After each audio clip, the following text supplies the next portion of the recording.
கடகராசி நண்பர்களே, பொதுவா கடகராசினா நீர் ராசி, புரியுதுங்களா? கடல் கடந்து சென்று ஆதாயம் திரட்டிடக்கூடியவர்கள். கடகராசியில் பிறந்தவர்களுக்கு இன்னொரு சிறப்பான விஷயம் ஒன்று இருக்கு. எல்லோருக்கும் வழி நடத்தக்கூடிய சக்தி என்பது ஒண்ணு இருக்கும். மற்றவர்களுக்கு ஒரு பிரச்சனை என்று வருகின்ற போது முன்னால் நிற்பவர்களாக கடகராசியில் பிறந்தவங்க இருப்பீங்க. மிகப்பெரிய பலகீனம் என்று ஒன்று கடகராசினருக்கு இருக்கிறது என்றால் அந்த பலகீனம் என்னன்னா, சாதாரண ஒரு மனிதர் பொய் வேடம் போட்டால் கூட அந்த வேடத்தில் நீங்கள் நம்பி உங்களை நீங்கள் மாற்றிக்கொள்வீர்கள், ஏமாந்து போவீர்கள். இந்த கடகராசியுடைய ஒரே ஒரு விஷயம் மட்டும்தான், ஏமாற்றம் ஏமாற்றம் ஏமாற்றம். வாழ்க்கை முழுவதுமே ஏமாற்றம். எல்லாமே மற்றவர்களுக்கு இலகுவது என்பது உங்களுக்கு ஏமாற்றத்தில் கொண்டு போய் முடித்துவிடும். ஒரு ஜாதகத்துல 12 ராசிகளில் குறிப்பாக 3 ராசிகள் ஏமாறுகின்ற ராசிகள் என்று பெயரெடுத்த ராசிகள் இருக்கிறது. அதுல அதிகபட்சமாக ஏமாற்றத்தை சந்தித்திடக்கூடிய ஒரு ராசின்னா அது கடகராசி மட்டும்தான். ஜாதக விதி அப்படித்தான் சொல்லுது. சாதாரண ஒரு மனிதன் ஒரு பொய் வேடம் போட்டு உங்கள் முன்னால் நின்றால் கூட அந்த வேடத்தை நம்பி உங்களை நீங்கள் எல்லாவற்றிலும் இழந்து விடுவீர்கள். பணம், பொன், பொருள், புகழ் அனைத்தையும் இழந்து விடுவீங்க. அப்போ வேடத்திற்கு மயங்கிட கூடியவர்கள் நீங்க.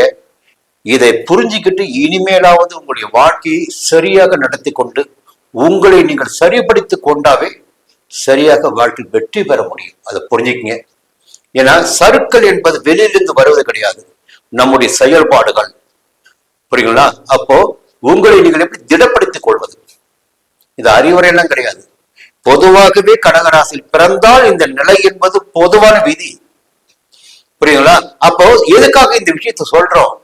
இதன் பிறகாவது நீங்கள் மாற வேண்டும், உங்களை மாற்றிக்கொள்ள வேண்டும், ஒன்மேன் ஆர்மியாக நீங்கள் வாழ வேண்டும். யாரையும் நம்பாமல் எல்லாவற்றையும் விசாரித்து தெரிந்து கொண்டு அதன் பிறகு ஒரு முடிவிற்கு வர வேண்டும். யாரையும் நம்பாதீங்க, அதான் முதல் தேவை உங்களுக்கு. சரி, இந்த வாரம் எப்படி இருக்க போனா, ஞாயிற்றுக்கிழமை மதியம் வரை உங்களுக்கு சந்திராஷ்டமம், மதியம் 3 மணி வரைக்கும். புரியுங்களா? அப்போ அந்த 3 மணி வரை கொஞ்சம் நிதானமா வீட்டிலேயே இருங்க. வெளியூர் போக வேண்டாம், புதிய முயற்சிகள் வேண்டாம், யாரிடமும் வாக்குவாதங்கள் வேண்டாம். வாக்குவாதம் ஏற்பட வழி இருக்கு, வாக்குவாதங்கள் வேண்டாம். முடிந்தவரை அமைதி என்பது ஞாயிற்றுக்கிழமை மதியம் வரை உங்களுக்கு கை கொடுக்கும்.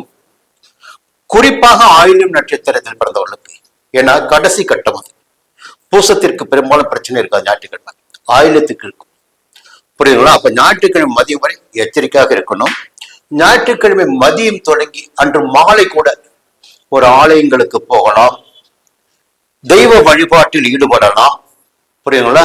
எல்லா விதமான நன்மைகளும் இருக்கு. பெரிய மனிதர்களை சந்திக்கலாம், வெளியூர் பயணம் மேற்கொள்ளலாம். திங்கட்கிழமை செவ்வாய்க்கிழமை உங்களுக்கு யோகமான நாளாக இருக்கும். அதன் பிறகு புதன்கிழமை வியாழக்கிழமை எடுத்த வேலைகள் எல்லாம் வெற்றியாகும்.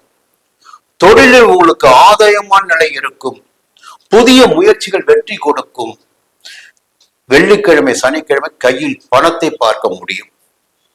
பெரிய மனிதனுடைய ஆதரவு கிடைக்கும். உங்களுடைய செல்வாக்கு உயரும். இப்போ இந்த வாரம் முழுவதும் உங்களுக்கு சந்திரன், உங்கள் ராசிநாதன் சந்திரன் உங்களுக்கு சாதகமாக சஞ்சரிக்கிறார்.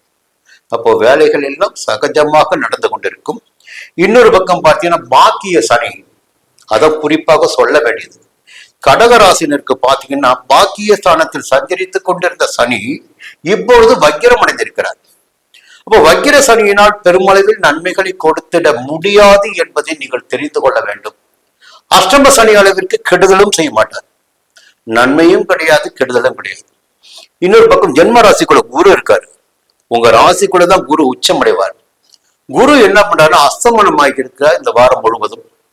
பொதுவாக ஜென்ம ராசிக்குள் குரு சஞ்சரிக்கின்ற போது குருடைய 5, 7, 9 பார்வைகள் மிகப்பெரிய யோகத்தை கொடுக்கும். இப்ப இந்த வாரம் மட்டும் குருடைய பார்வைகள் உங்களுக்கு கிடைப்பதற்கு தடைகள் ஏற்பட்டிருக்கு, அஸ்தமனம் அடைந்திருப்பதால்.